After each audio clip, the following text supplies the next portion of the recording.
स्वागत है twin मिवोरा TV में, जहां कहानियां होती हैं जादुई और मजेदार। वीडियो पूरा देखना क्योंकि अंत में है सरप्राइज। किशनपुर नामक एक छोटे से गांव में हरिया, उसकी पत्नी और उनके 2 लड़के रहते थे। हरिया के दोनों लड़के जुड़वा थे और दोनों शक्ल सूरत में हमशक्ल थे। जो कोई भी व्यक्ति उनको देखता तो वो पहचान नहीं पाता कौन रामू कौन राजू है इन दोनों में से। एक शाम हरिया अपनी पत्नी से बोलता है, अब तो बुढ़ापा आ गया और अब पहले जैसे हाथ पैर भी नहीं चलते। हाँ, अब आपकी और मेरी उम्र हो गई है। अब मुझसे भी घर का काम नहीं होता। क्यों ना रामू और राजू के लिए सुंदर लड़कियां देखकर उनकी शादी कर दी जाए।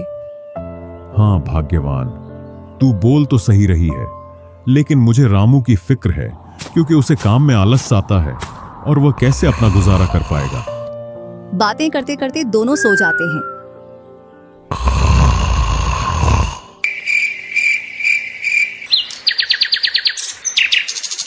और सुबह उठकर हरिया रामू राजू से बोलता है, तुम दोनों खेतों पर चले जाना और एक खेत को खोद आना जिसमें मैं आकर बीज बो दूंगा।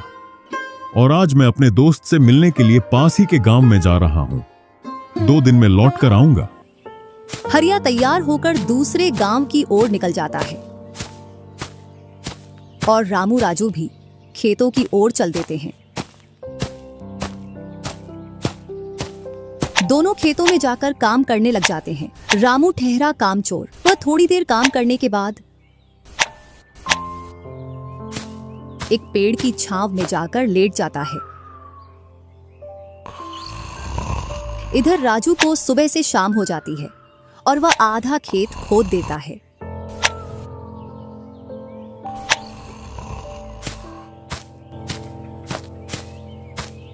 और हरिया भी अपने दोस्त के पास पहुंच जाता है। अरे भाई हरिया, कैसे आना हुआ? तुझसे मिलने की इच्छा हुई तो मिलने आ गया। चल अच्छा है, पहले भोजन करते हैं, इसके बाद गप्पे लड़ाएंगे। दोनों साथ में भोजन करते हैं।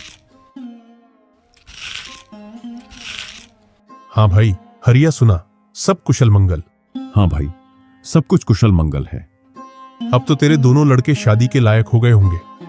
हाँ, दोनों शादी के लायक हो गए हैं और खासकर मैं तेरे पास इसीलिए आया हूं कि कहीं दोनों लड़कों के लिए लड़कियां देख आऊं। वैसे अपनी भी 2 बेटी हैं और दोनों खूब होशियार और चंचल है। अब दोनों की भी उम्र शादी के लायक हो गई है। अगर तुझे कोई एतराज ना हो तो क्यों ना इस दोस्ती को रिश्तेदारी में बदल दी जाए। इतना सुन हरिया बड़ा खुश होता है। जब वह दोनों लड़कियों को देखता है तो दोनों बहुत ही सुंदर थीं।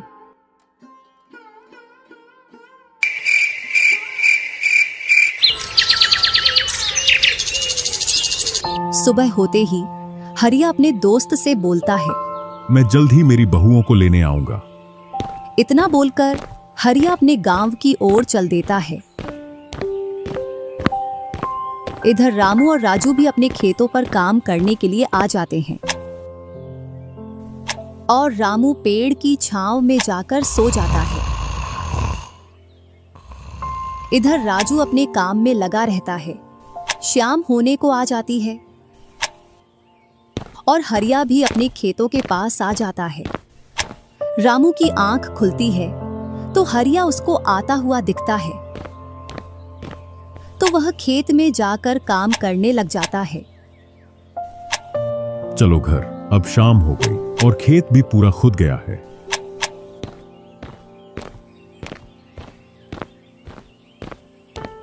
तीनों साथ में घर पहुंच जाते हैं।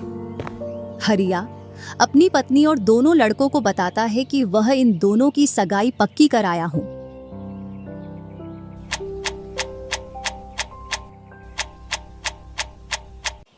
और वह कुछ दिन बाद दोनों का विवाह कर देता है।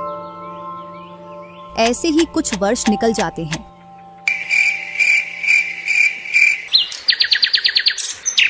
अगर आपको ये कहानी पसंद आ रही है तो अभी टून मिवोरा टीवी को सब्सक्राइब कर लो, क्योंकि आगे जो होने वाला है वो आपको चौंका देगा। उसकी पत्नी का स्वर्गवास हो जाता है और दोनों भाई जमीन और घर का बंटवारा कर लेते हैं। रामू अपने आलसी पने की वजह से खेतों में काम करने नहीं जाता और दिन भर घर में ही पड़ा रहता। इधर राजू अपने खेतों में दिन रात मेहनत करता है, जिससे रामू और राजू की फसलों में अंतर स्पष्ट दिखाई देता है। एक दिन रामू राजू से बोलता है, तूने अच्छा खेत रख लिया और मुझे यह खराब खेत दे दिया, जिससे तेरी फसल अच्छी हो रही है और मेरी फसल कमजोर। कोई ना, अगली फसल पर खेत बदल लेंगे।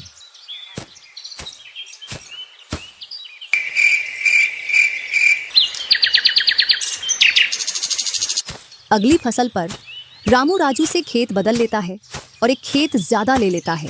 फिर भी राजू खुशी खुशी उसे खेत दे देता है। राजू के हिस्से में जो खेत थे उनमें फिर से वह दिन रात मेहनत करता। इधर रामू कभी काम करता तो कभी काम नहीं करता। रामू के पास बीज खरीदने के भी पैसे नहीं थे, तो वह पैसे लेने के लिए जमींदार के यहाँ चला जाता। जमींदार जी, कुछ पैसे उधार चाहिए थे, जिससे मैं अपने खेतों के लिए बीज ले आता और फसल आने पर मैं आपको पैसे लौटा देता। क्यों नहीं भैया, लेकिन आपको 2% ब्याज देना पड़ेगा।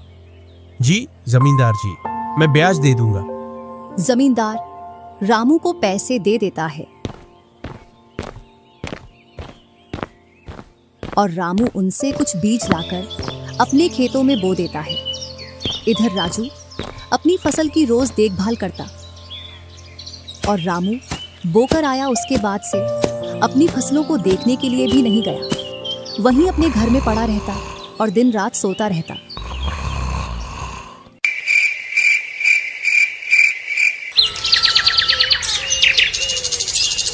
एक दिन जब फसल पकने का समय आया तो वह अपनी फसल देखने के लिए खेतों पर गया और फसल देखकर बोला, अरे इतनी कमजोर फसल! मैंने खेत बदल लिया, फिर भी लगता है मेरी ही किस्मत खराब है। जो भी जमीन में लेता हूँ उसमें अच्छी फसल होती ही नहीं है। ऐसे कहते हुए वह अपने घर आ जाता है और अपनी पत्नी से बोलता है, राजू की फसल तो अच्छी है, बस हमारी फसल ही कमजोर है। ऐसा कैसे हो सकता है? ऐसा तो होगा ही। दिन रात जो घर में पड़े रहते हो और खेतों में समय समय पर दवाई पानी नहीं दोगे तो फसल ऐसी कमजोर रहेगी। फिर बोलते हो किस्मत खराब है। किस्मत नहीं, मेहनत करनी पड़ती है। चल चल, मेरे को मत सिखा। अगर किस्मत ना हो तो कुछ भी नहीं होता। अगर मेहनत से कोई बड़ा बनता तो सबसे पहले गधा बड़ा बनता, क्योंकि उसके बराबर कोई मेहनत नहीं करता। और जो मजा जिंदगी में सोने में है वह मजा और किसी चीज में नहीं। बस इनको तो सुला दो, सोने के अलावा और कोई काम ही नहीं है।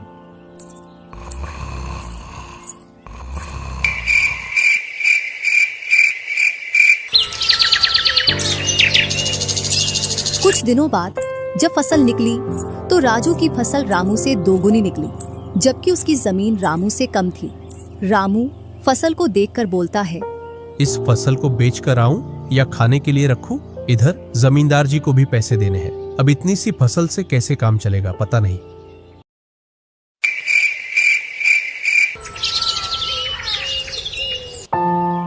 एक दोपहर रामू सो रहा था, तभी उसका गेट किसी ने खटखटाया।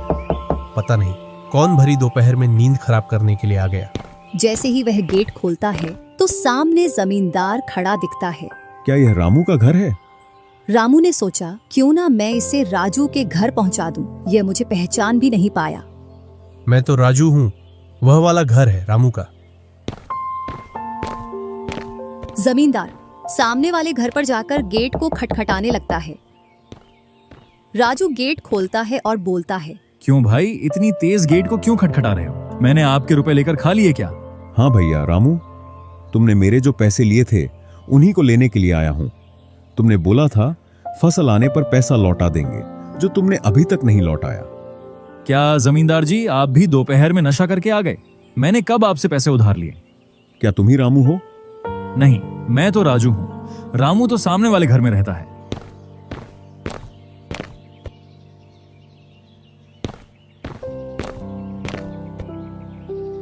भरी दोपहरी में जमींदार का सर चकरा जाता है और वह अपने घर चला आता है और घर पहुंचकर मुनीम से बोलता है, ऐसा लगता है मुझे कि जो पैसे रामू के दिए थे वह पैसे अब लौटकर नहीं आने वाले। क्यों, ऐसा क्या हुआ जो पैसे वापस नहीं आ रहे हैं? रामू और उसका भाई दोनों हमशक्ल हैं और दोनों बोल रहे हैं कि रामू वह है, रामू वह है। और उन दोनों ने दोपहर भर मुझे इस घर से उसे घर दौड़ाया। जमींदार जी, पैसे निकालने की मेरे पास एक स्कीम है। बोलो, कौन सी स्कीम है? मुनीम जमींदार जी के कान में पूरी स्कीम बताता है।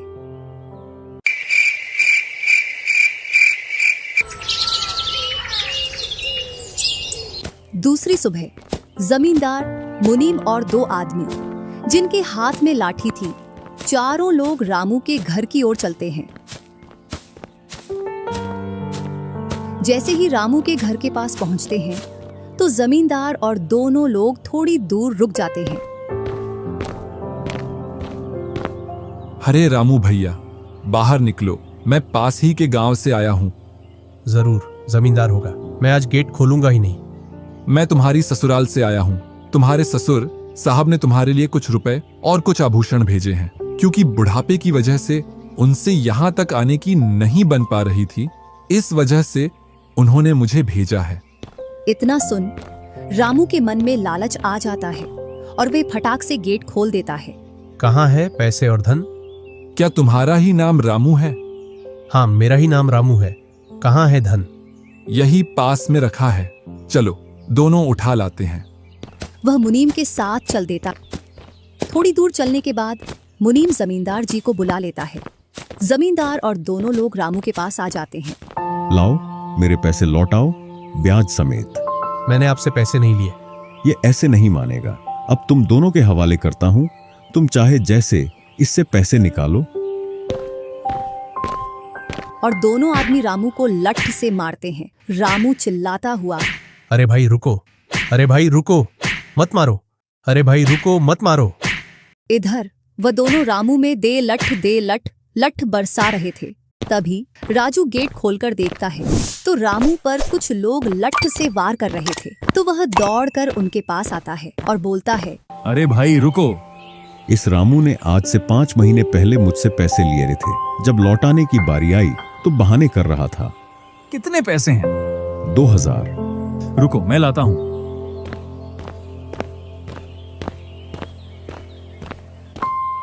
राजू रुपए लाकर जमींदार को देता है और जमींदार और उसके साथी वहां से चले जाते हैं।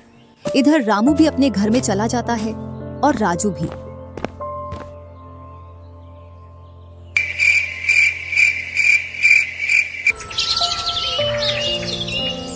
कुछ दिनों बाद दोनों भाई अपना अपना खेत खोदने के लिए खेतों पर पहुंच जाते हैं।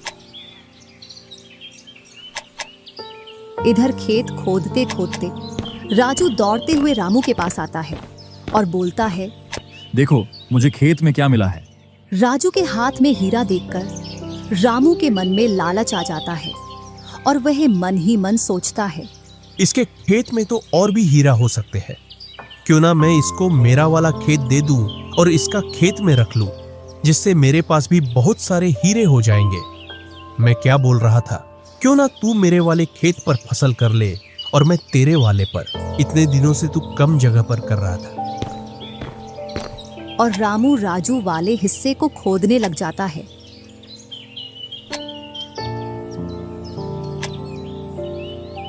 शाम तक पूरे खेत को खोद देता है, लेकिन उसे उसमें कुछ भी नहीं मिलता और थका हारा घर पहुंच जाता है। आज पूरा खेत खोद दिया, लेकिन फिर भी एक हीरा नहीं मिला। जबकि राजू ने खेत का एक कोना खोदा था, उसमें ही उसे एक हीरा मिल गया। अच्छा, आप अगर ऐसे ही मेहनत करते रहे तो एक दिन आपको भी बहुत सारे हीरे मिलेंगे। बातों ही बातों में रामू की नींद लग जाती है।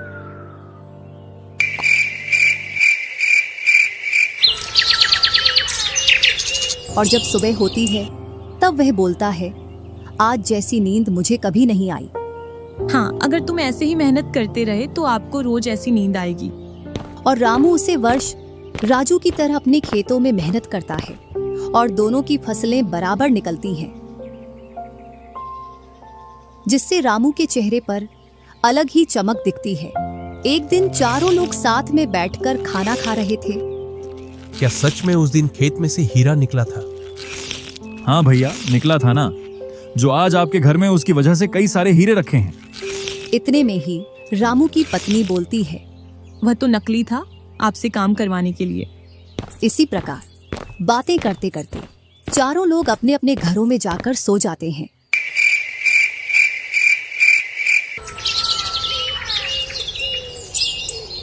सुबह होते ही तुम दोनों को राजा साहब ने राजमहल बुलाया है। वह दोनों भाई सेनापति के साथ चल देते हैं। अब पता नहीं कौन सी आपदा आ गई। कुछ नहीं, कुछ अच्छा काम होगा, तभी तो हमें बुलाया है। दोनों राजा के पास पहुंच जाते हैं। हमने सुना है इस वर्ष तुम्हारी फसल सबसे अच्छी निकली है और आपने इस बार सबसे ज्यादा राजकोष में कर दिया है। इसी का आप दोनों को इनाम दिया जाता है। दोनों भाइयों को आपके गांव में इनाम के रूप में दुगनी जमीन दी जाती है।